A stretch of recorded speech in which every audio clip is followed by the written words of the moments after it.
শেরপুর উপজেলা ইমাম মুয়াজ্জিন কল্যাণ সমিতি, বাংলাদেশ মজলিসুল মুফাসসিরিন এবং সম্মিলিত উলামা পরিষদের যৌথ উদ্যোগে আজকের এই তাফসীর কোরআন মাহফিলের উপস্থিত আছেন সম্মানিত সভাপতি, ইমাম মুয়াজ্জিন সমিতির সভাপতি, বিশিষ্ট আলেমে দ্বীন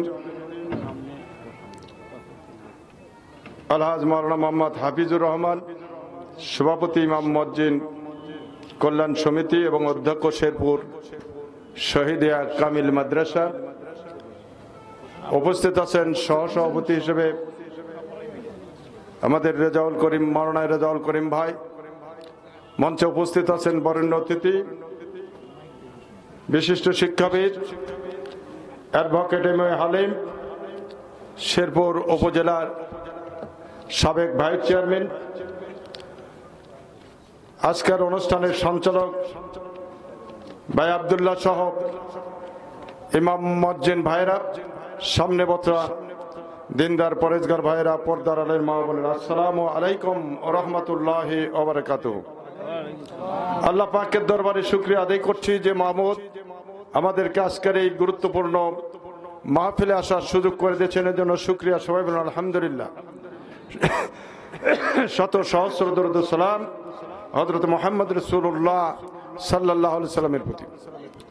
আজকে আমি আপনাদের সামনে তেমন কোনো কথা বলবো না।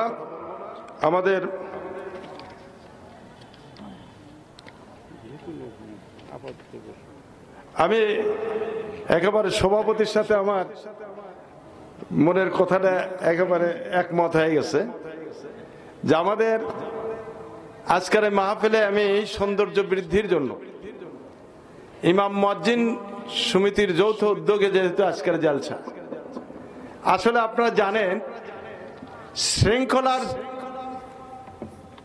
প্রথম নম্বরে যারা, তারাই হলো ইমাম মুয়াজ্জিন। কি বলেন, কথা ঠিক কিনা? কাতার ঠিক মতো না হলে নামাজ হয় না। ইমামরা হলো নেতা, তাহলে কাতার সোজা করার নেতা হলো ইমামরা। আজকের এই জালসার সৌন্দর্য বৃদ্ধি করার জন্য ইমামদের বড় ভূমিকা রাখা লাগবে। যেহেতু আমরা জালসা করছি, আমি অনুরোধ করব এখানে সভাপতি বরেণ্য অতিথি ছাড়া আমিও নিচে দেয়া বলবো এই জালসার সুবিধার। আমাদের প্রধান বক্তা ইতিমধ্যে আমাদের মঞ্চে অল্প সময়ের মধ্যে আসবে। আপনারা কি মত? আমি হুজুরকে অনুরোধ করছি, ইমাম সাহেবদেরকে অনুরোধ করছি, আমরা ডাকে ডাকে এখান থেকে আমরা পুরস্কার বিতরণ করবো ইনশাল্লাহ। আর আমরা কাপড় পেরে দেন, আমরা একটু নিচে দেয়া বলবো। আমি অনুরোধ করবি ইমাম হুজুরদেরকে যে আমরা হচ্ছে সারা বছর খালি সামনেই বসে থাকি, আজকে একটু মুক্তাদির জায়গায় বসে দেখি যে অবস্থা কেমন হয়। কি বলেন, কথা ঠিক কিনা?